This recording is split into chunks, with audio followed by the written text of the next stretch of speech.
Ano yung naging parang gateway para gumanda ang buhay ninyo? Nag-DPWH kami. Ayan, okay. Kailan ka nag-umpisang naging mayaman ka? Nang nag-NGO ka, hindi ba? Kaya naman pwedeng... Pero may commandment, you shall not steal. Isn't that so? Tama ba ako? O, tama. Oh, naniwala ka bang tama yon? Opo. And yet you steal.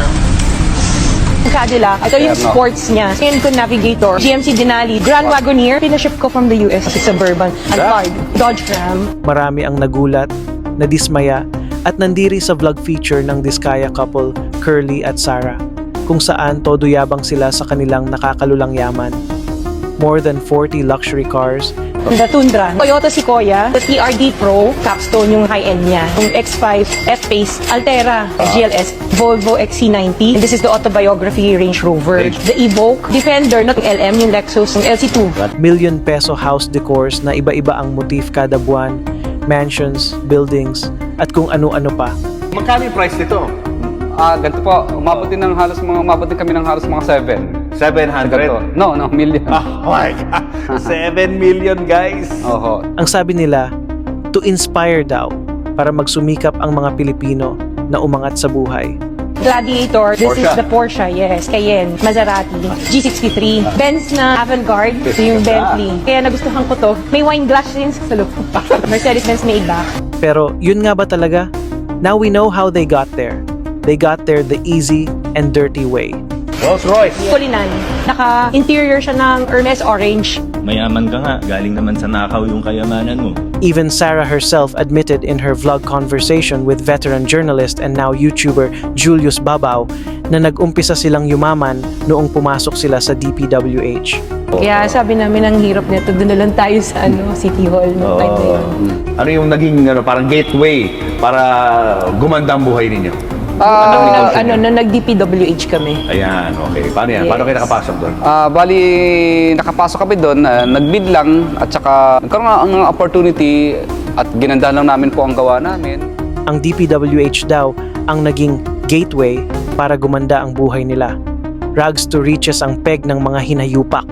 Tirahan namin kasi wala nga kaming matirahang na maayos. Minsan nakikitira kami sa tiyuhin ko. Siyempre nahihiya naman kami sa tiyuhin ko, kaya talagang no choice kundi makitira kami sa mga kapatid ko na informal settlers din po sa East Bank Floodway. Ang life namin, hindi naman kami mahirap. Parang middle class naman kami ang buhay namin. So, nabibili namin yung gusto namin. Pero hindi yung mga branded or wala kaming ganon. Hindi naman kami pinalaki din ng parents ko na ganon. Unti-unti nang lumilitaw ang mga umano'y palpak na flood control projects na na-corner ng pamilya Diskaya.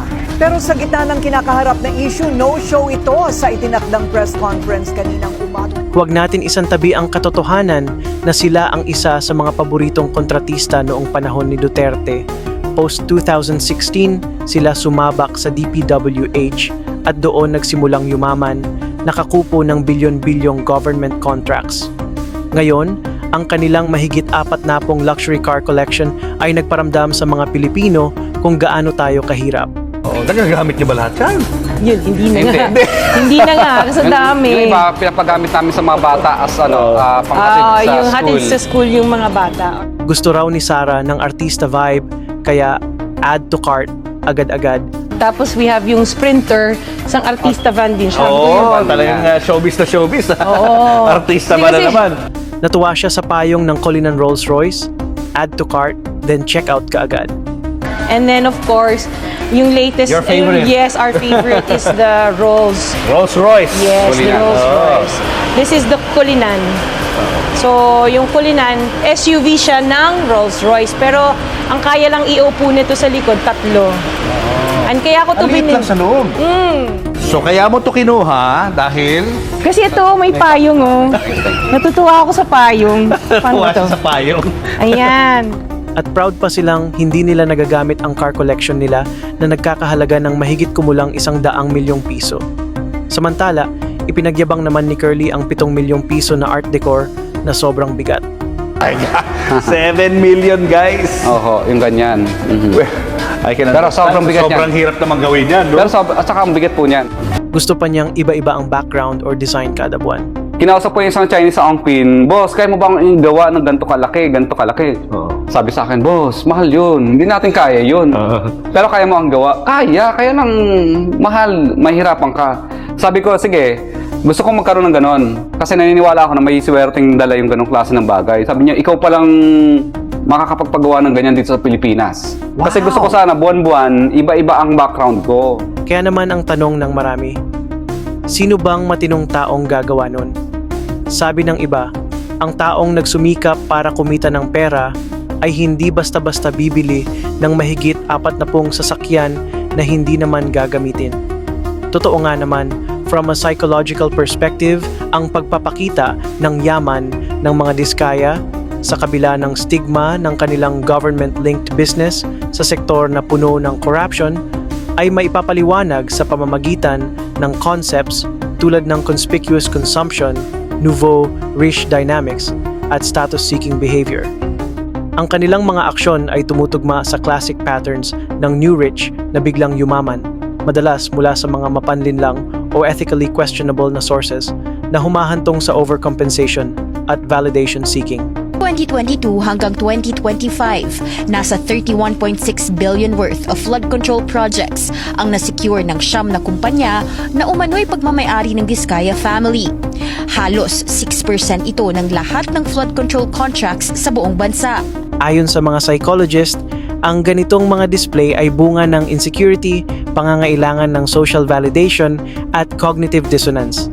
At ito rin ang nagpapaalala sa atin ng halos katulad na kaso ni Janet Napoles na tinawag ng media na pork barrel scam queen o utak daw ng pork barrel scandals na na-expose noong 2013. Ironically, kakalabas lang kamakailan ng desisyon ng korte na nag-convict kay Napoles ng halos 30 taon sa kulungan.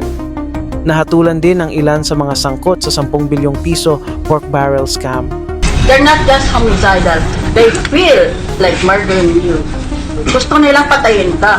Kasi dyan sa utak mong yan, nandyan ang pagkakasira ng kanilang mga hindi lamang kayamanan, buhay nila, masisira, pati pamilya nila. Kaya importante na masara, na malagyan ng duct tape, yung electrician tape, ang bibig mo. Yun ang pinapaalala ko sana sa iyo. Alam mo yan, kasi pag pumunta ka dito balot na balot ka, hindi mo makita ang mukha mo. Kung si Sara Diskaya ay naging kilala sa kanilang mahigit 40 luxury cars, si Janet Napoles naman ay naging notorious sa kanyang ipinagyabang na napakaraming bahay sa mga exclusive areas tulad ng Ayala Alabang Village, magagarang kotse, at $2 milyong condo unit sa Ritz-Carlton sa Los Angeles para sa kanyang mga pasosyal na anak. A property believed to have been purchased with ill-gotten wealth now looks ill. This commercial property in Covina, purchased for $1.2 million in 2007, is one of 4 real estate properties linked to the Lim Napoles clan. The federal government has also blocked the sale of Jean Napoles' unit in the upscale Ritz-Carlton. Attempted transactions of the Ritz as well as other properties have led to the criminal charges filed earlier this week. Sumikat din ang kanyang socialite wannabe na anak na si Jean Napoles dahil sa mga pagyayabang o flexing ng kanilang yaman sa social media. Kung may mga social media flexers ngayon, isa sa mga OG ay si Jean Napoles. Sobrang pasikat siya sa social media sa pagpapakita ng kanilang yaman, luxury cars, designer shoes at bags, world trips, at pag-attend ng Grammy Awards. Yep, hindi siguro natin masisisi si Janet na gustong-gusto niyang ibigay ang lahat sa kanyang anak, kahit high school graduate lang siya. Yan mismo ang binigyang diin ni dating Senador Miriam Defensor Santiago sa kanyang pagtatanong kay Napoles sa Senado. Paano raw magiging utak ng komplikadong pork barrel scam ang isang high school graduate? Kaya hindi naniniwala si Miriam na si Janet ang mastermind. Para sa kanya, fall guy lang si Napoles at ang tunay na nakinabang ay ang mga corrupt pero matatalinong politikong kasama niya. Parang sa issue ngayon ng flood control. At mag-isip ka pa ng trading of carbon credits. Totoo ba yan? Opo. Sinong kausap mo sa trading of carbon credits mo? Sa US po. Sa Amerika naman. Opo. Ang dami, international personality pa pala. Ang dami mong kausap pa. At ito palagi ang abogado mo. Isa sa mga pagkakamali ni Janet Napoles ay ang pagiging mayabang niya at ng mga anak niya. Pero sabi ng iba, Bahagi raw ito ng plano nila para i-legitimize ang kanilang yaman at maging parte ng alta sosyedad o high society. This nouveau riche behavior often involves social climbing, paglapit sa mga kilalang personalidad para manghiram ng credibility at malayo sa kanilang humble origins. Sa psychology, ito ay konektado sa social comparison theory, ang paghahambing sa sarili sa mga elite para patibayin ang sariling tingin sa sarili bilang superior. According to the Securities and Exchange Commission, number of houses owned 28. Totoo ba yan? Oh, ilan ang bahay mo? Tatlo? Oh, ay, konti naman masyado. Number of vehicles owned according to Justice Department, 30. All registered under the JLN Group of Companies or JLN Corporation. Totoo ba yan? Hindi po. Oh, ilan lang ang sasakyan mo? Pito po. Pito lang? Tulad ng mga Diskaya, hinangad din ng mga Napoles ang social validation na posibleng nagmula sa narcissism kung saan ang pagpapakita ng yaman ay paraan ng paghingi ng external validation para takpan ang insecurities tungkol sa pinagmulan ng yaman. Yep, calculated PR talaga ang lahat. Para sa mga Napoles, ang pagsali sa mga celebrity at mayayaman ang kanilang susi sa tinatawag na social validation. Sabi ni Napoles sa Senate investigation, global trader daw siya sa coal trading sa Indonesia at minana niya ang kanyang yaman. And then he said, nayuaman ka, hindi dahil dito sa mga NGOs, kundi dahil sa iyong international trade. Opo, sa Indonesia. Ayon lang, yung coal mining sa Indonesia. Yun lang yun. Opo, tsaka sa iba pa po. Mayroon pa iba. Pero yung coal mining sa Indonesia, hindi nagtagumpay yun, hindi pa? Or hindi natuloy? Yung tinayo nila bago, pero yung dati pa po, ongoing pa po. Landed old rich daw sila. At yung mga pasosyal niyang anak, busy sa kanilang social climbing gigs sa Amerika. Number of accounts with banks, 415 accounts with 17 different banks. Ilan lahat? Hindi po, pero i-invoke my right to dahil po. Pero hindi ganun ka na. Alright. Na-exaggerate. Katulad din ni Sara Diskaya, sumali rin sa politika ang mga Napoles. Ang panganay na anak ni Napoles na si Jo Christine Napoles ay tumakbo bilang bahagi ng OFW Family Club Party List pero nag-withdraw. Ang anak niyang lalaki, si James Christopher Napoles, tumakbo rin bilang party list representative sa nakaraang eleksyon pero natalo. Ganun din ang ginawa ni Sara Diskaya dahil sabi niya, mas madali raw ang pera sa munisipyo. Kaya sabi namin ang hirap nito, doon na lang tayo sa City Hall.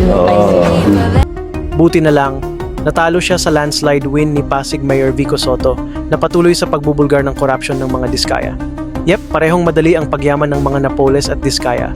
Parang gusto mong maging inspiration yung nakaraan mo, Yes. pero ayaw magbalikan, kundi ang pagbabalik na kailangan gawin mo ay tulungan mo yung mga ganun din na nakakaranas ng katulad ng naranasan mo before.